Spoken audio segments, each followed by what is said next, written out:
with a lot of gut health issues we don't realize, a lot of digestive issues that we don't realize. We are deficient in a lot of nutrients, specifically protein. And again, that's why it's not about starting a restrictive diet. It's about building a highly nutrient dense diet. Mm. That is the diet that we're focused on. My name is Fana Asfa, and after doing the backbreaking work to save and reclaim my own life, my passion now is to help others do the same. Since writing my debut book, Sober Daughter, the amount of people that wanted more inspired me to create this podcast. This space is for both real people and industry professionals to share inspiring experiences and usable tools for us all to connect and heal ourselves together. In today's episode, we'll be discussing healing through mindful movement and fitness and sobriety with Kiola Rains. And remember, stay tuned to the end for some hot tips to take with you. Our guest today is Kiola Rains. Early in Kiola's sobriety journey, she discovered the power of using fitness and nutrition to sustain long-term recovery. She created a highly personalized Pierce the Group method using effective goal coaching, nutrition planning, and mindful movement. Kiola's passion is to equip others with tools, the knowledge, and encouragement they need to achieve a healthy lifestyle along with successful sobriety. Hi, Kiola. Who doesn't love hearing their own bio? It's Right. writing it is awkward, but then hearing it read back, you're like, "Oh, that I really do all of those things. That is me." It's good.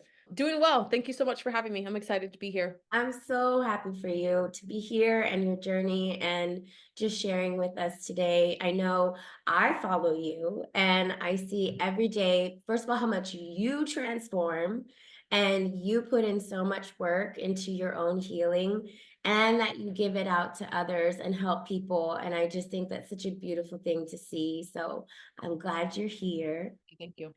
What I want to know is what started your healing journey? What gave you that, inner intuition, like something needs to change? And why was that sobriety? Yeah. Oh, that's a deep one, you guys. Strap up. Get your popcorn. Yes. What started it? That moment where you are, as cliche as it sounds, sick and tired of being sick and tired. Like you are just over your own BS. Yeah. And this for me came after 2 arrests. I think a lot of people would assume you get arrested once, you would, get it together. Get arrested a second time, you would definitely get it together. Not me. I am hard-headed and stubborn, and no longer though do I like to learn the hard way. I like to learn the easy way now. But I guess I'd like to learn the hard way. And in 2018, it was the summer of 2018 that I had that moment of you have to do something. And what I did was sign myself up to a healing retreat. Mm. And I told myself when I get there, I'm not going to drink at all when I'm there. And it's going to be the thing that is going to change my life forever. And that didn't go as planned.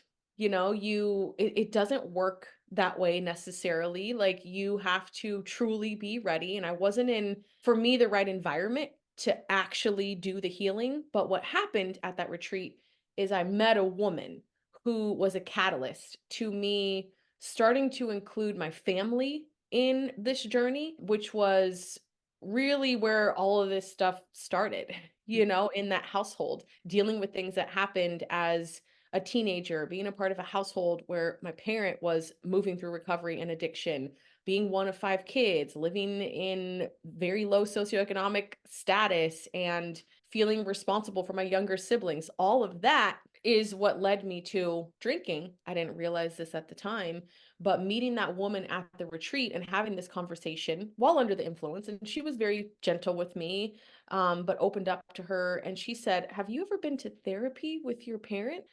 And I was like, "No, like, why would I do that?" And she said, "Well, you're sharing with me about your dad's addiction and the challenges financially and how much that weighed on you and being, the second oldest sibling and growing up in a predominantly white community. Like, you're telling me all these things that you experienced, but it doesn't sound like you've really acknowledged how that impacted you." So the healing retreat itself wasn't the thing. It was the connection that I made there. And I think my openness to it, knowing I need to do something. And it wasn't that one thing, but that's what started the journey, that connection, that aha moment. This was a woman who was in recovery herself. Call her my godmother to this day. She's my fairy godmother. And she just said, I have a really good family therapist for you. If you're open to it, I'll give you her number. She's in LA. Call her when you get back because essentially she said, I've been watching you on this trip and like I see me in you and there's another way and I that's where it started. That's not where I stopped drinking. But that's where my openness to I don't have to live this way and there's a way more to this than just me. My family is a part of this, my upbringing is a part of this, culture is a part of this, and I'm going to have a lot of work to do. So that's where that's the catalyst was that trip and meeting that person angel, fairy godmother, extension of higher power, whatever you want to call it, who said, you don't have to live this way. Yeah. Let's get this going. It's so incredible when I hear those stories because it's always like there's a little seed that's planted. And it's this little seed that says, maybe there's more. Maybe you can get a little bit more out of life. Like maybe you can heal a little bit and this pain can like subside a little bit. And we have this moment where our ego is kind of like, what? You know, like this is status quo, like we're gonna ride this till the wheels fall off. Mhm. And you got that little glimpse of it's just like kindness Yeah. and love from other people to help us. Yeah. It's possible that you could try something different and you probably need to have some conversations, some hard conversations. And you don't have to do this by yourself, but it's going to be up to you Yeah. to get started. And my older sister had started doing therapy herself years before that, but it was for her one-on-one. None of us at that time had brought in family members. And to get a 60 at the time, 59, 60-year-old Black man into therapy, Yeah. there was resistance, but my mom was kind of like, we're doing this. She was Yeah. very aware of the fallout of our upbringing. She was very much aware of the mistakes and decisions that she made that affected us. And my mom was one of those people that's like, I will do whatever I have to do so that these kids don't have to feel this for the rest of their life. Like she saw me struggling, picked me up from jail and got that phone call. Like, of course you're going to do whatever it takes. So seeing that possibility opened my eyes up. It was still 6 more months before I stepped into a space to actually reach out and say, okay, I'm ready. Like, help me. I don't know what to do. But I couldn't ignore it anymore. Once I started that family therapy, some EMDR work, had my older sister come in and we talked about things and we acknowledged like that really did happen and Yes. it really did suck. And when I had my parents there and I was able to say, this is what it felt like to be that 8 and 10 and 15-year-old under your care. And I'm not blaming you, but you need to know that this Mm. is reality.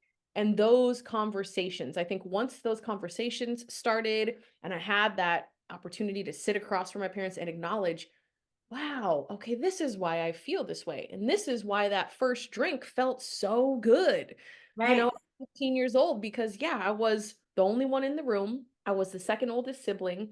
We were made very aware of our financial challenges. We were over informed as kids. Hmm. There was a lot of chaos in the house, not like physical and verbal chaos, but energetically. Like you just never knew if my dad was coming home or he wasn't coming home. You Right. never knew if our car was going to start that day or our car wasn't going to start that day. You just never knew what was going to happen. You never knew there was a time where the water wasn't on and like little it didn't have to happen all the time to leave an imprint. So just that kind of like on edge feeling, have a drink, 15 years old. I didn't know it at the time, but I was like, oh, yes, Yeah. Yeah. this is the thing. So yeah, that conversation was a catalyst. Those conversations with my family put me in a position where I could not ignore that I had permission to heal, but I was going to have to keep doing this uncomfortable, kind of icky feeling stuff in order to get there. Oh my God, I can relate so much to, I mean, so many parts of your story, but also that cultural aspect of, you being the first person to start looking at this trauma. Yeah. And that can be extremely daunting, and especially for the family to hear those things. And, it can be usually not well received.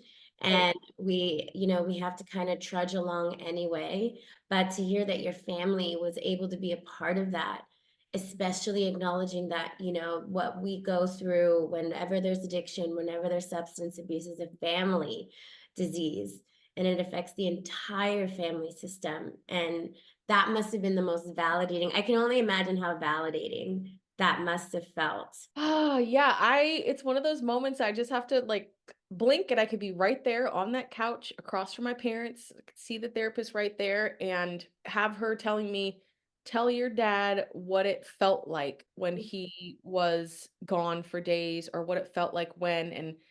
And I just was like, "Oh, it's okay that I was upset. Like I am allowed to have been hurt by these things. I have permission to not have liked that." And I know for him, just visualizing how he looked, it was very like sorrow and feeling bad and feeling guilty, but for the first time ever, really accepting that that was the consequence of his actions. No Mhm. one means to do that intentionally to their kids, but I think in that moment he really accepted that, yeah, we have some work to do. We've Mm, been ignoring this for 20 years. We just mhm. swept it under the rug and it's still there. And Kiola is the one that's like, look at this mess. I We know. are we are not leaving this mess here by any means necessary. Yeah. Look at it. Let's clean it up together. I'm not cleaning it up on my own. Yes. We're all going to clean this up together. And almost 6 years later, there's still work to be done. You can't fix 20, 25 years of a mess just with the snap of a finger. It's ongoing, acknowledging changing behaviors, being willing to change the dynamic. But that feeling of relief of like, it is okay. Like, this is not my fault. Oh, okay. So, yeah, like I can be free from these things. Now I got to deal with me. That's Yes. Speaking What's of the next which, part? is that hard work that you talk about. And that's, my purpose and passion is always sharing that hard inner work, because I think so many people just gloss over, and they just like show success, or transformations, or all these things. And it's like, no, this is the invisible work that we do. And if you're in a healing space or journey, you're surrounded by a lot of people who are doing this inner work, and it ain't pretty, Oh, and it ain't easy. And it's sometimes, it takes space, or it takes going into community. It takes so much. But I mean, I just know, if I'm hearing that from how it was from you and what I know of it to be for you today, it's the most beautiful journey to go on. yeah, 100%. It reminds me of that meme where there's like a little girl hanging on for dear life to a Yeah, roller coaster, she's spinning or something, you know. You start the healing work and then you get into it and it's like, this is literally, literally. wild and just unpredictable. And then one of my sisters, my youngest sister, she talks about trauma like a stray cat. She's like, be careful, stray cats, you can put food out and be kind to them, Mhm. but then one day they might just scratch you out of nowhere and you're like, wait, I was nurturing you, I was acknowledging Literally. you want to scratch me.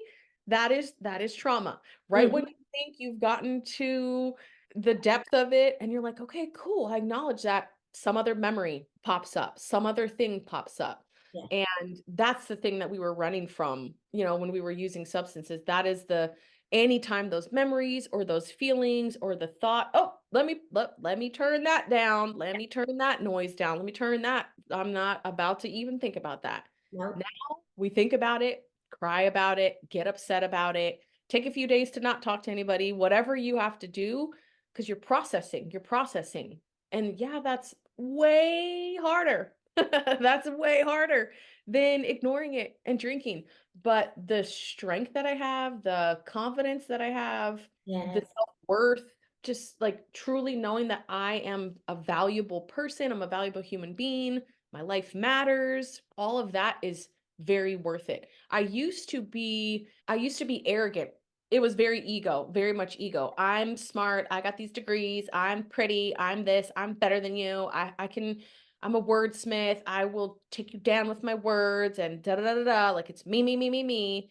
And that wasn't me really liking myself. That was like a fake version to try to kind of hold up open the curtains. Look, it's the Kiola show. And I'm still not shy and I love to talk and share, but there's just a deeper personal value and self-worth that's there. I know I'm not the smartest person in the room. I know that I'm not better than anybody else. I know that it's not even about like judging in that way. I'm here to do what I'm supposed to do, living my purpose, and that's all I need to think about is continuing down that path and sharing, hopefully to give hope to other people.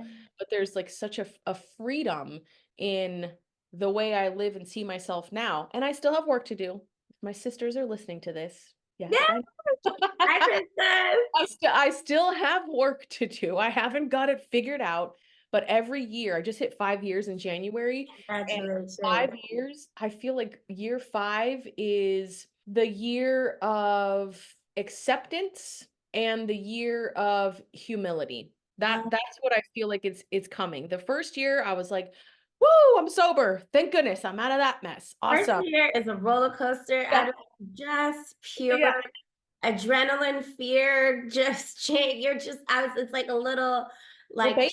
baby. Just so everything's new. Everything's terrifying. Everything's new and terrifying. Year 2 is like, "Okay, well, that was interesting. I made it." And Made yeah, I still don't quite know what's happening. For me, year 3, there was a lot of service. Year 3, I think I really realized I gotta stay in these meetings, be in these meetings, host these this is what it is. I am doing this thing fully. Year 4, kind of like a blossoming into using the things that I'm so passionate about, movement and nutrition, and starting to dive into that and like making the connection. Oh, wait a second. The things that I love to do, I can use these. I can use these tools to help. I can share these with other people. And now Mhm. in the 5th year, it's that humility piece to remember these gifts were given to you, and there was a time you were sharing these things, wearing a mask, and you were telling people, get fit, eat healthy, and then drinking a bottle of wine and smoking cigarettes on the back porch of the gym. So don't forget where you came from and remember that it's something that is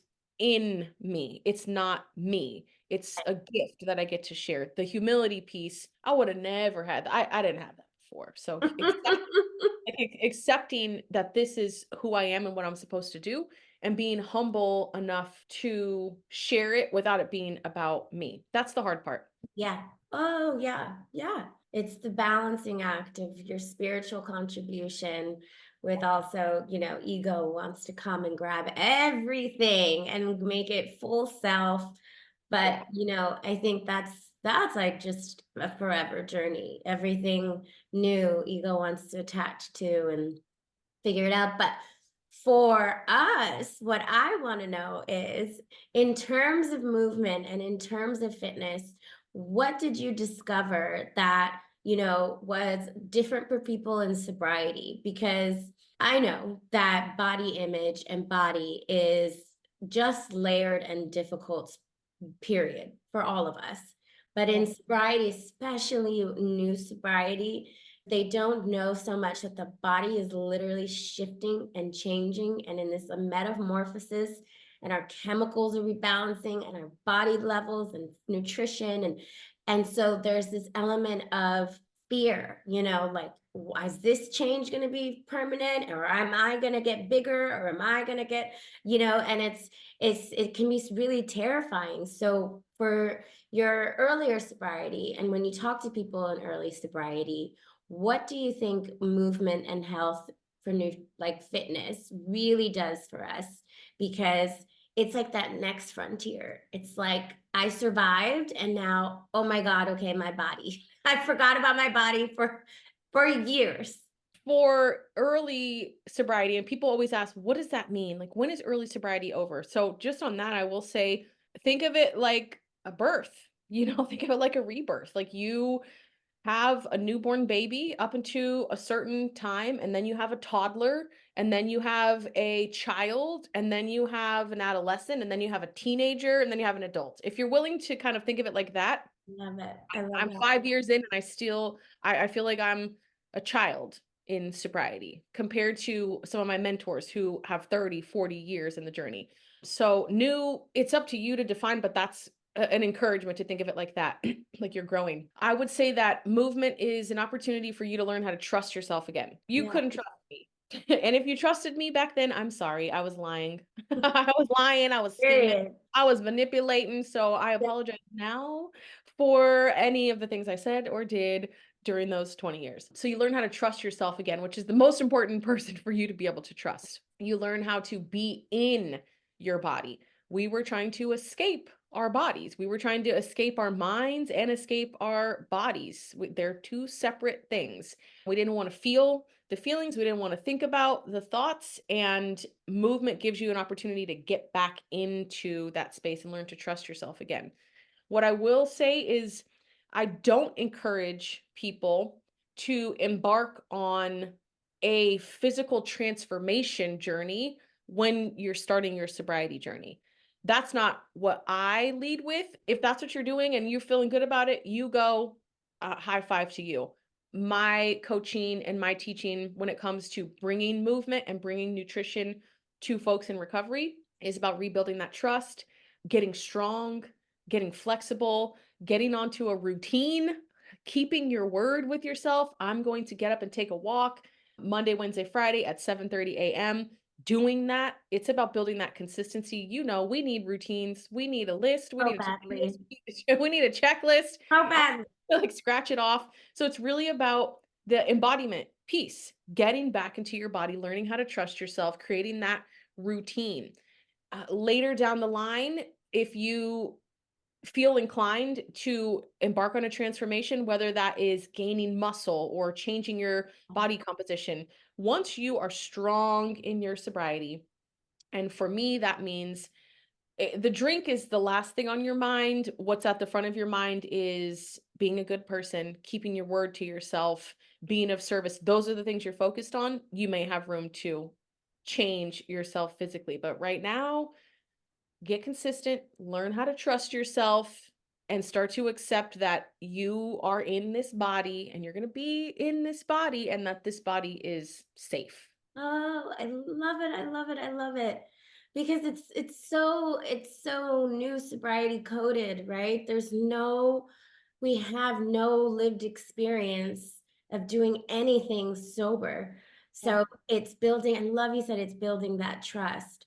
Yeah. It's such a beautiful concept that, for years, my body was the last thing on my mind. It was just something physically to get me to where I needed to be, or Mhm. I could expose it, or, exploit it, or, starve it, or it nothing ever thought of like, let me listen, let me build, let me trust. I think Yes. that is just kind of sobriety in a nutshell. It's like, let Yeah. me build, let me trust. I agree with you. And I love that you said early sobriety is not the time, ideally, Yeah. for a major transformation, because also there are co occurring addictions.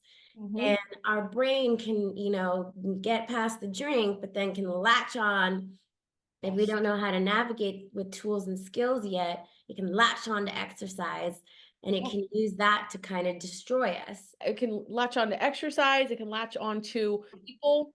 And that's actually something that I am moving through. I didn't really acknowledge.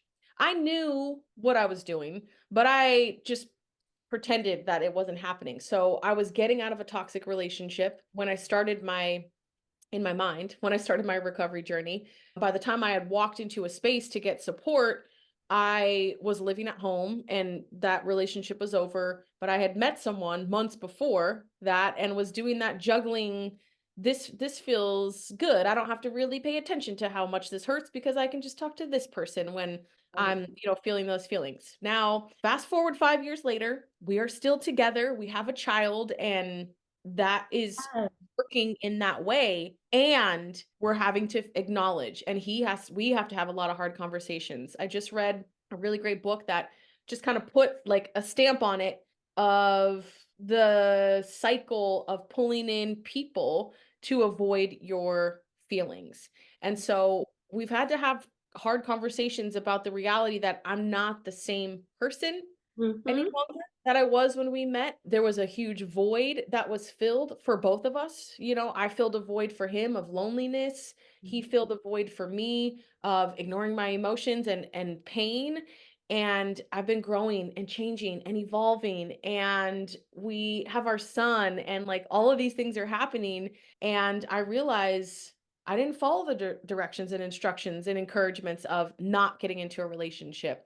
And yeah, when I was feeling a little lonely during that first year and the emotions would come, I would just call you up. Let's go eat. Let's go work out. We were doing great, healthy things together. It wasn't like it was detrimental to my body or my mind, but it gave me permission to just push some things off. Like, I don't really want to deal with that. So I will go work out and go eat, and then I'll just forget about that stuff. Now, 4 years later, as a mother and a long-term partner, they're coming up. I'm very grateful that I have a partner who is open and aware, and he and gets it. He's willing to do that, to grow with me. But I will tell people, if you haven't gotten into a relationship, don't rush. I have a little bit of an envy for my fellow women in recovery who have their own place and have their own stuff and have their own thing. And they're like, whoa, I am living my life, doing me, building myself up. And I'm like, I am too, with this baby and this man and this, Yes. like it's, Yes. but I think that that encouragement is there for a reason. It's not the time to do a body transformation, start a new business, get into a new relationship, like move across the country. All just take it slow. Right. It's so hard. I mean, I'm so glad you shared about it. And it's meant to be. Everything is everything, right? But it is, I mean, the urge to just take on every single thing so that we don't have to sit in stillness and just learn how to be is so difficult. And you and I both work with clients so much as in building that level of tolerance where, they get more and more ability to just sit and be instead of the addictive impulsive behavior of getting out of ourselves, getting out of ourselves, getting out of ourselves. And so I love that you practice this mindfulness and this along with movement because for me in early in my recovery, I wanted to work out, I wanted to, I was like, oh girl, you've had like 3 froyos today, like I didn't understand that my sugar was imbalanced and I naturally was craving sugar and I didn't know I had severe malnutrition coming in and that my Mhm. body was just like absorbing anything it could find. And I was like obsessed with frozen yogurt in my first year. I I was was obsessed with red vines and anything gummy or sour. really, I feel like those are the two camps. It's the gummies and the sour and sweet, or the like chocolate and ice cream family. And I was for sure and I even had like a value card, like a preferred customer, and Yeah. burnt out all the cards. So I would buy froyo for other people and be like, I'm of service, but I just didn't want them to know I was buying it every day. That's funny. Yeah, it's real. Sugar cravings are real. What you said is so true. We come into this with a lot of gut health issues we don't realize, a lot of digestive issues that we don't realize. We are deficient in a lot of nutrients, specifically protein. And again, that's why it's not about starting a restrictive diet. It's about building a highly nutrient dense diet. Mm, That is the diet that we're focused on, is one that allows you to eat regularly every 3 to 4 hours, keep your blood sugar balanced so that your mood is on point, focus on protein so that you're bringing in amino acids, which pair with protein to build neurotransmitters. We need to give our body the information, the data to create serotonin and create dopamine and create GABA. We can create these things. We were getting it artificially Yes. or not getting it at all. And now is not the time to do a 30-day juice cleanse, my friend. No, no, no, no. This is a time to go ahead and eat that sugar, honey. Eat that candy and Mhm. also eat balanced meals, right? Right. So I give people permission. Listen, I am not going to tell someone to put down those hot tamales.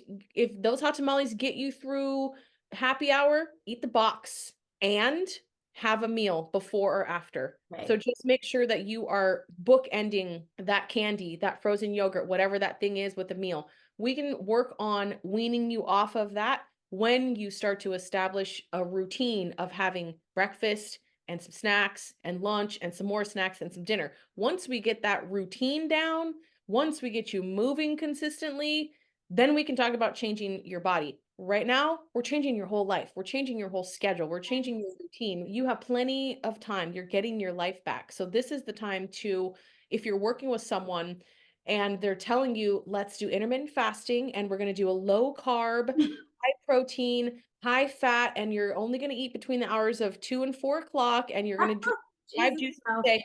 Like run the other way. Run the other way. You want to think about something that's unique to you, first of all. There is no one size fits all. And you want to think about something that is nutrient dense. You're eating fruit, you're eating vegetables, you're having the things that you love eating that you can commit to eating. You're having your oat bran, you're having a smoothie if you like that. You're having plenty of protein. I cannot say that enough. If you're vegan, you still need plenty of protein. Figure out where you're going to get it. Get it in. Because if we are deficient in protein, we are deficient in neurotransmitters. And if we're deficient in neurotransmitters, we have a hard time making serotonin and GABA and releasing dopamine. And our mood gets affected. And when your mood gets affected, what happens? You get hangry, you get angry, you feel lonely, you feel tired, blood sugar starts to dip, and here we go. I really need a something right. No, you don't. You need a cheeseburger. That's what you need. You need a nap. You need Yes. a protein shake. You need to go for a walk. You need to call a friend. Maybe you need a salad with some grilled chicken on it. Maybe you need some Mhm. vegan protein, whatever. But I guarantee you don't need that other thing for sure. Oh, love it. Love it. Absolutely. I love that you are sharing this because there was no broccoli in my bottom. There was no protein, there was no vegetable, there were days with no meals. Yeah, Days with no meals. And you are doing such a service because we have to relearn or for the first time, yeah, yeah. understand how to fuel our bodies. Yep. And that's what being sober requires. And that's a completely counterintuitive brain shift that needs to happen is in our addictive, in our using mind, we are bypassing all of life sustaining forces. Mhm. And in sobriety, you are showing us, oh my God, this body is a vessel that I need to upkeep Yeah. and that it needs to be fueled properly so that I can show up and do all these things. And that's such an important part of, the health of how we heal because even the, vegan, when you said the vegan, I remember when I was new and my favorite thing was like, oh, please let me restrict something somewhere Yeah. because my addictive mind wanted to control something. Yeah. And the best advice I got was absolutely not. You're not doing nothing with no labels. No, Mhm. I am a this, I am a that. No, I don't eat this, I don't eat that. Just be and learn what fuels your body. Now I get to, really experiment with it, but I love that help people in sobriety reconfigure what this body means. Yes. Because it's 100%. so Feels sad awesome. how we didn't know before. Oh, I'm always like mind blown by the fact that I was training and coaching and I had information, but I was just like, not for me. I don't need to do these Yes. things. I need to tell people what to do and then go back here and drink this wine. Okay. That's what I need to do. But that was that ego that wants to protect itself. Wait, Kiola, you're starting to think about a little pain. You're starting to think about a little something. So protect yourself. And that was the protective mechanism that I had turned to. I didn't know this until I started recovery. I didn't start putting those pieces together until that summer of 2018. It wasn't until October of 2018 that I was like, you are starting this journey, but you're still going downward in a spiral. Like now it's getting darker and darker by the day. So you see what's possible and you need to do something right away. You cannot keep running away. Yeah. And that's the thing that I needed to understand, that I can't keep telling people something and then not doing it for myself. I deserve to have that encouragement. I deserve to have that support. I deserve to have that push and to use all of these tools for myself. And now it's real. It's just so much more real. And even my own physical transformation was after years in sobriety and after I had my son, and even that has been 3 years. It's been 3 year transformation. It wasn't like I said, okay, I'm going to change now. Slow and steady, knowing that we could say, I'm going to do 30 days of water only because I can control that. No, Yeah. slow, steady, long, get something quick is a red flag. Right. When you see Right. programs that say get sobriety quick and easy, nope, that ain't it. Yeah. That 30 days guaranteed sobriety. That's I never heard of it. I never seen it happen. What I've never seen it. Get money quick and easy. Get a partner quick and easy. Get your Lose it quick and easy. It music. don't stay. No, no, no, no. Quick and easy is a quick and easy route to being right back where you were. That's what it is. It's taking you in a circle. We don't Yeah. want to go in a circle. We want to go on a path forward, slow and steady and sustainable. That's recovery. That's what sobriety takes. There might be slips and falls in between. It's not quick and easy, but what is worth it? That is that way. Right. It's hard to sink our teeth into, from the impulse led nature, but if we can slow it down, it's a forever game. And what is if this is life, right? Recovery is a maintenance lifestyle. And what is the 3 years? Like every year is something different, I mean, I relate so much on my journey.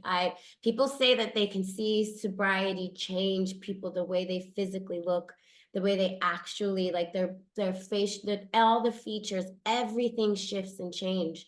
So just imagine, year after year of just pouring back into yourself, what that will look like. Yeah. So question, if we're now somebody who's got some solid footing, and we are showing up in our recovery, we have emotional regulation, we've got tools, we're showing up, how do you explain your transformation is absolutely the most inspiring, incredible thing? So how we get like that, like how How do do, we how do we do this part, how do we do that? yeah. Okay, so I do have to lead with I have a master's degree in exercise psychology. I've been coaching people for over 15 years. I'm a certified nutrition coach, and those tools and knowledge give me a little extra edge. I will say that. I think it's important for people to understand that part. I've always been passionate about movement. I was getting in my own way with alcohol. And I also work with an amazing coach. I've been with him for over 10 years, and he's watched me go from, I'm sober for 40 days. Cool, I'm on it, to I'm in a downward spiral. Don't talk to me. I'm ignoring your calls, to I'm back. And so he's watched me do that whole thing.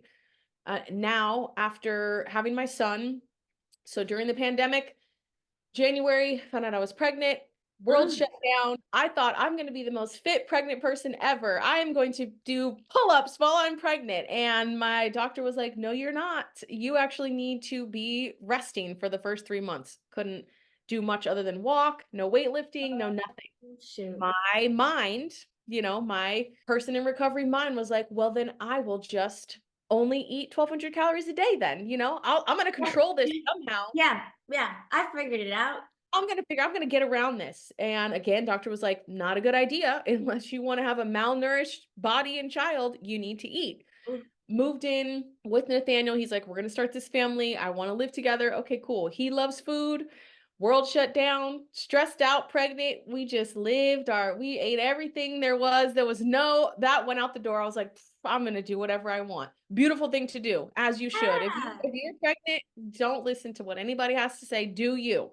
Mm. After I had my son, I was ready. I was like, okay, we did this thing, had a big weight gain, and I'm ready. I'm ready to be in a body that feels comfortable for me, that Mhm. allows me to do the things that I want to do, just to get back to feeling the way I want to feel. And I have done so many disclaimers and I'll do one here. My transformation is not because I didn't love myself, had hate for myself. It's the opposite. I knew that it was going to be really hard to lose over 100 pounds. I actually Woo!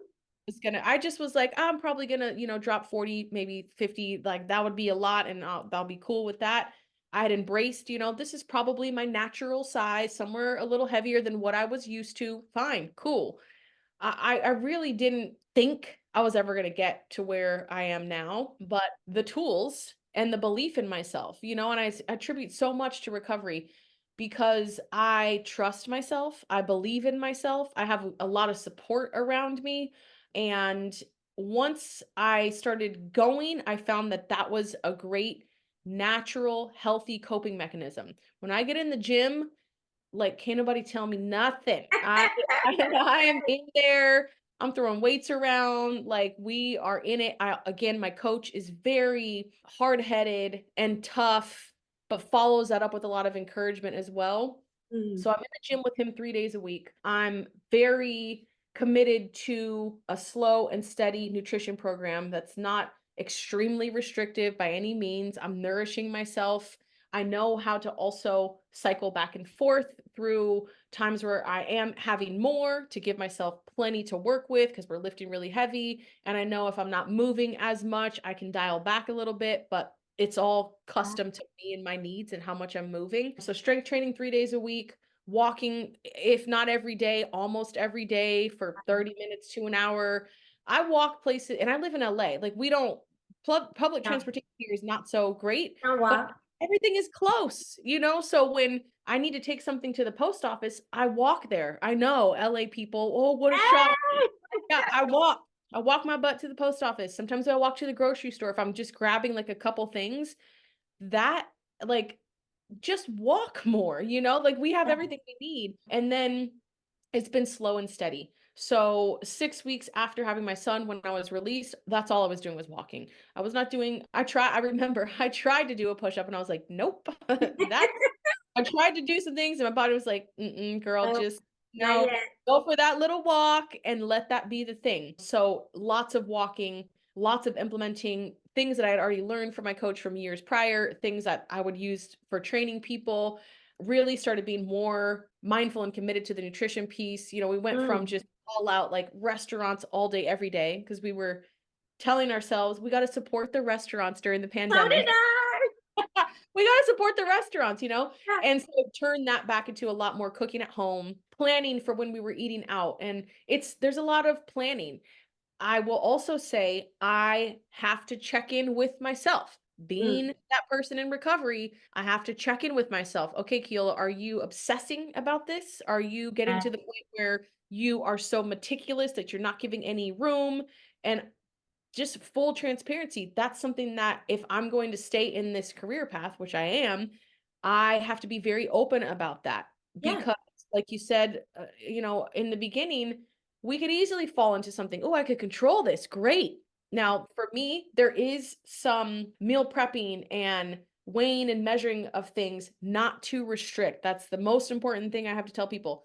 The weighing and measuring of things is not to restrict, it is to get, for me, precision, but everybody doesn't need to do that. Mhm. Everyone doesn't need to do that. The way that I'm training right now is moving more towards competitive athlete. It's beyond like, weight loss for health. I was already healthy. I wasn't pre-diabetic. I didn't have high blood pressure. I didn't have any cholesterol issues. And this was for me. But Yeah. again, 3 years. It's 3 years. It was I would say challenging, but it wasn't so hard that I wanted to quit or give up because it was slow and steady and no, like, big shift. Start walking, start drinking more water. When I got stronger, I started doing body weight exercises. When I got a little stronger, I started doing body weight exercises and walking. Wow. And then when I felt ready to be in the gym, which was about a year and a half after having my son, I worked my way into training 1 day a week with my coach, just 1 day, and then over the last year built up to 2 days and up to 3 days. So, Thank mm, you for saying this. Thank you, thank you, thank you. Because the slow and steady is such a recovery gift to learn that, yes. it is, we take it one day at a time. We take it a step at a step at a step. And that is such a healthy, beautiful way to experience your transfer. I mean, I just, I am so in awe of that power and willingness that you have. Mhm. And I love that you share it because I know that comes from recovery. Yeah, Is this seed that's planted in us is that if we can get sober, if we can walk through that, everything else is kind of just a cakewalk in comparison. in comparison, that's In right. comparison, it ain't easy, but we build this reservoir of self-esteem and self-confidence from that first act of, sacrificing what we thought we needed for Yep, something better. And I love following that and that you share it because it's so powerful. We can have such negative, at least for me, yeah, experiences with our bodies. And to see now, ooh, can I challenge it a little bit more? Or can I love it a little bit more? Can I get curious about this part a little bit more? It's such a beautiful way to live and heal that relationship with the body. 100%. Slow and steady. That's the motto. Really. And it ain't that slow. It just feels slow. But now it's like moved and shifted from these goals to just this is who you are. And that's how we get to identity changes, identity shifts, is if these committed, minuscule, little tiny habits all day long add up to, oh, I'm this person who's competitively challenging myself to weightlift and power and train. Yeah, it's such a trip. The It's little tiny awesome. things, that's what's so important for folks to remember. It's not like some huge one day doing this thing. Even like I shared about the catalyst to healing. It was a spark and then little steps. And that was 6 months later, that I was like, okay, we're on to something. Mm. Change. Small little changes every day. That's what leads to the big transformation. And it kind of sneaks up on you, I feel like. The big part is Yeah. I've had so many little tiny things, and then one day I'll just turn around and I'll be like, wait a minute. I just got where I've been praying for, or I just shifted this huge piece and I Mhm. didn't even notice it because it's like these little things. Yep.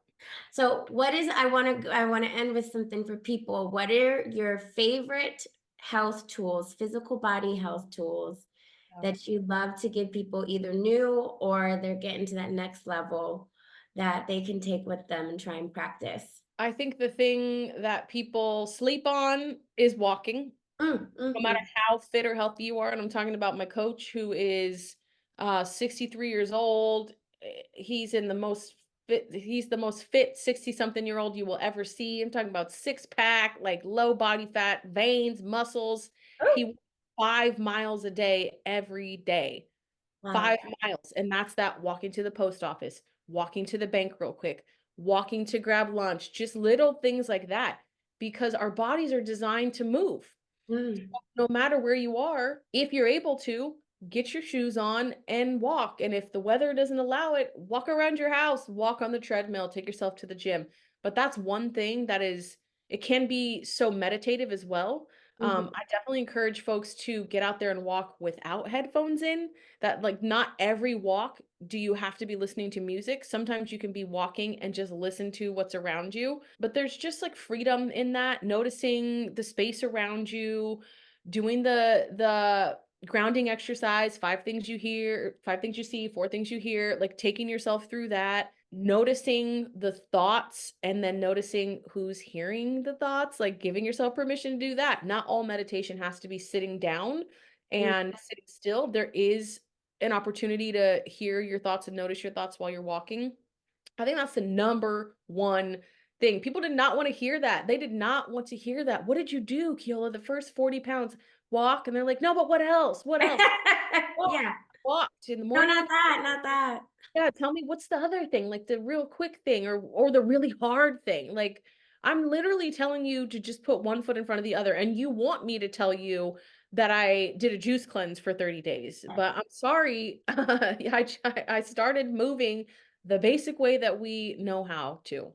And then the other thing I think that's important is making peace with food. Making peace with food. You have to eat. Surprise. You're not gonna make it very long without putting something, and a lot of us miraculously survived with a substance kinda keeping us going, and our body will it'll get you somewhere, but at some point, if you don't put something in there, you're not gonna get very far. And Mm. we need to make peace with food. We need that data. Food is data. You are a computer. You need to input data into your system so that your body can function the way it needs to. Make peace with that. Accept the fact that you're not going to get very far without food, and that something as simple as committing to walking can be the thing that starts the rest of your transformation journey, starts the opportunity for you to learn how to trust yourself again. It doesn't have to be these huge, big things. Simple. Walk and make peace with food. Oh, yes, to all of this. Yes, yes. Oh, this has been absolutely incredible. I'm so happy that you were here with us today. And thank you for sharing so much wisdom and that, you practice what you give to others. And I think that integrity is just so needed. And you're such an inspiration. I'm glad you're here. Thank Thank you. Yeah, this was awesome. I'll come back Yeah. anytime. Okay, so do you want to give people a way to connect with you? How can they find you after this episode? Yes, you can find me on Instagram at Kiola Rains, KIOLARAINES, or you can find my website, which is kiolarains.com, if you're interested in peer support or working with me when it comes to fitness and nutrition for sobriety and recovery. Those are two places you can get connected with me. Perfect. Thank you for joining us on another episode of Sober Daughter Podcast. Check back next week. We'll have another amazing guest sharing their expertise, their experiences, and usable tools for us all to heal and empower ourselves together. If you want to connect with us to ask us questions, you can follow at Sober Daughter on Instagram. And if you want to get to know me and see what I'm up to, it's at Fauna Asfa on Instagram. Thank you for joining us. And remember, as always, to keep doing the good work.